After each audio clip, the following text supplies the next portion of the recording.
이제 시간이 되었으므로 다 같이 사도신경으로 신앙 고백하심으로 3월 3일 수요일 새벽 예배를 시작하도록 하겠습니다. 다 함께 사도신경으로 신앙 고백하시겠습니다. 전능하사 천지를 만드신 하나님 아버지를 내가 믿사오며 그 외아들 우리 주 예수 그리스도를 믿사오니 이는 성령으로 잉태하사 동정녀 마리아에게 나시고 본디오 빌라도에게 고난을 받으사 십자가에 못 박혀 죽으시고 장사한 지 사흘 만에 죽은 자 가운데서 다시 살아나시며 하늘에 오르사 전능하신 하나님 우편에 앉아 계시다가 저리로서 산자와 죽은 자를 심판하러 오시리라. 성령을 믿사오며 거룩한 공예와 성도가 서로 교통하는 것과 죄를 사하여 주시는 것과 몸이 다시 사는 것과 영원히 사는 것을 믿사옵나이다. 아멘. 오늘 우리에게 주시는 하나님의 말씀은 잠언 13장 1절로 9절까지의 말씀입니다.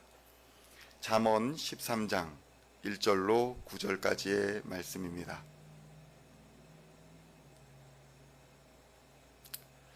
제가 가지고 있는 성경은 구약 성경 923면 24면에 있습니다. 잠언 13장 1절로 9절까지의 말씀 함께 한 목소리로 봉독하도록 하겠습니다. 지혜로운 아들은 아비의 훈계를 들으나 거만한 자는 꾸지람을 즐겨 듣지 아니하느니라.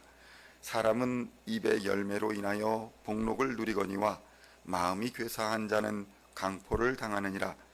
입을 지키는 자는 자기의 생명을 보존하나 입술을 크게 벌리는 자에게는 멸망이 오느니라. 게으른 자는 마음으로 원하여도 얻지 못하나 부지런한 자의 마음은 풍족함을 얻느니라. 의인은 거짓말을 미워하나 악인은 행위가 흉악하여 부끄러운 데에 이르느니라. 공의는 행실이 정직한 자를 보호하고 악은 죄인을 패망하게 하느니라. 스스로 부한 채하여도 아무것도 없는 자가 있고 스스로 가난한 채하여도 재물이 많은 자가 있느니라. 사람의 재물이 자기 생명의 속전일 수 있으나 가난한 자는 협박을 받을 일이 없느니라. 의인의 빛은 환하게 빛나고 악인의 등불은 꺼지느니라. 아멘. 성도 여러분, 오늘은 잠언의 35번째 시간입니다. 오늘은 입을 지키라 라는 제목으로 하나님의 말씀을 함께 나누고자 합니다. 잠언에는 유독 말에 대한 언급이 많습니다. 지혜로운 자와 미련한 자가 표면적으로 가장 드러나게 구분되는 것이 바로 언어 생활이기 때문입니다. 그러나 성경은 처음부터 말을 조심하라 라고 말씀하시지는 않습니다. 성경은 잠언 4장 23절에서 우리는 무엇보다 마음을 지켜야 한다고 말씀하십니다. 잠언 4장 23절의 말씀을 보면 모든 지킬 만한 것 중에 더욱 내 마음을 지키라. 생명의 근원이 이에서 남이니라 라고 말씀합니다. 성도 여러분, 하나님의 관심은 우리의 외모에 있지 않습니다. 혹시라도 오늘의 본문에서 입을 지키라 라는 말씀을 통해서 하나님이 외적인 형식에 관심을 가지고 계실 것이라는 오해가 없기를 바랍니다. 하나님은 무엇보다 우리의 마음을 감찰하시는 분이십니다. 우리가 외적인 모양을 아무리 그럴듯하게 꾸미고 다닌다고 할지라도 하나님은 우리의 마음이 돈을 더 사랑하는지 아니면 가족이나 건강, 명예나 권력을 하나님보다 더 사랑하고 있지는 않은지 우리의 마음을 다 들여다보고 계신다는 것입니다.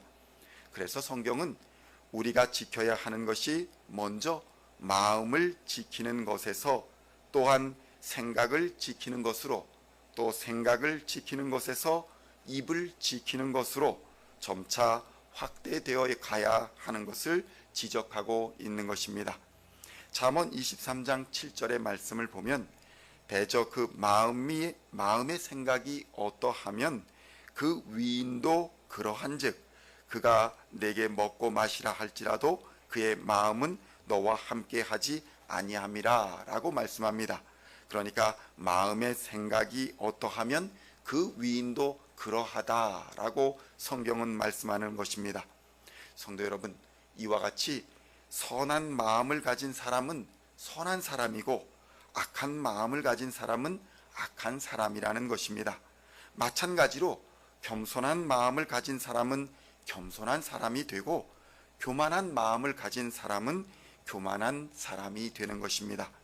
우리가 어떤 마음을 품고 사느냐에 따라 그런 사람이 되는 것입니다. 그러나 보이지 않는 우리의 마음을 과연 우리는 어떻게 알 수 있을까요? 마음을 알 수 있는 것이 바로 생각이라는 것입니다. 마음은 생각을 통해 거울처럼 반사되기 때문입니다. 평소에 좋은 생각을 많이 하는 사람은 좋은 마음을 가진 사람이지만 더러운 생각, 악한 생각을 많이 하는 사람은 당연히 더러운 마음과 악한 마음을 가진 사람이라는 것입니다. 그리고 오늘 성경은 마음과 생각에서 한 걸음 더 나아가 입을 지키라고 권면하고 있는 것입니다.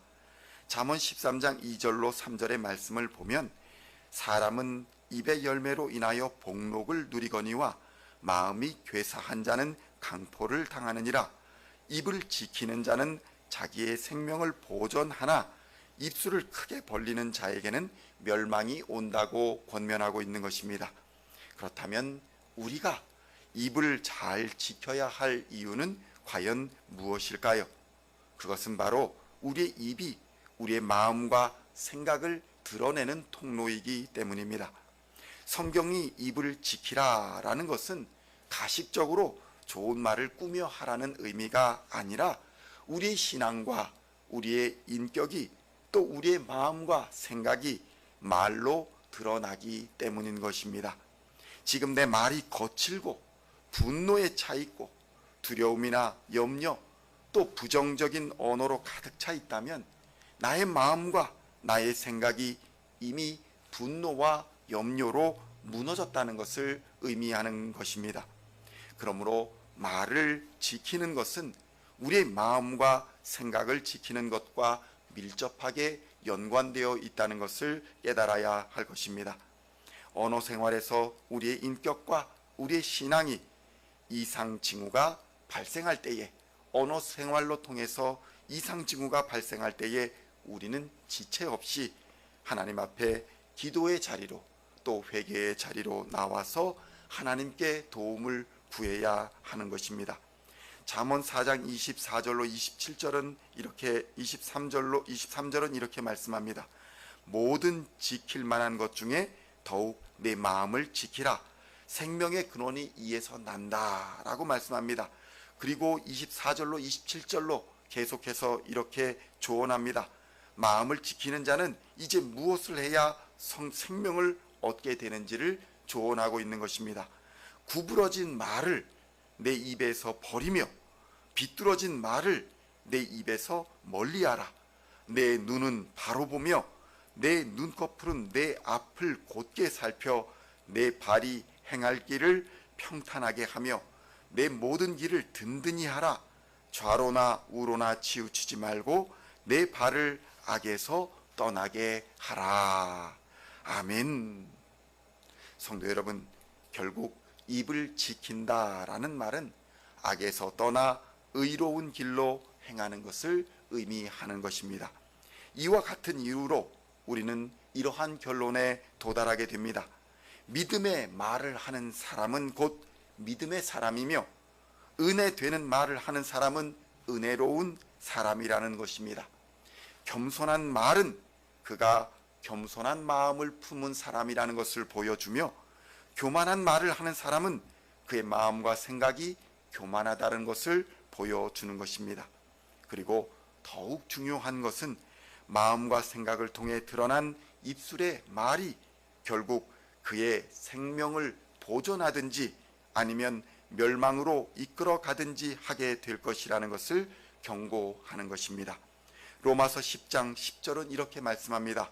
사람이 마음으로 믿어 의에 이르고 입으로 시인하여 구원에 이르느니라. 아멘.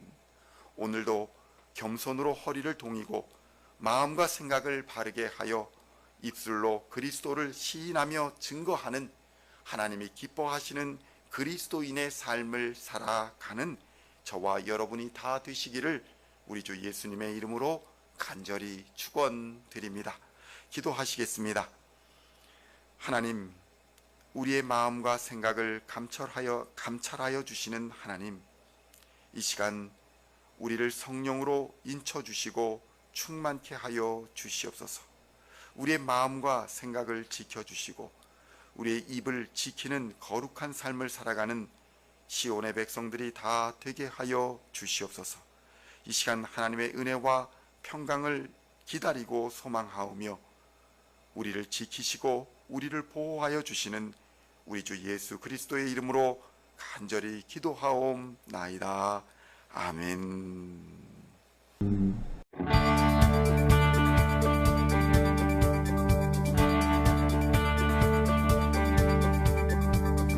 Singing songs of thy praise, we are coming to you, dancing before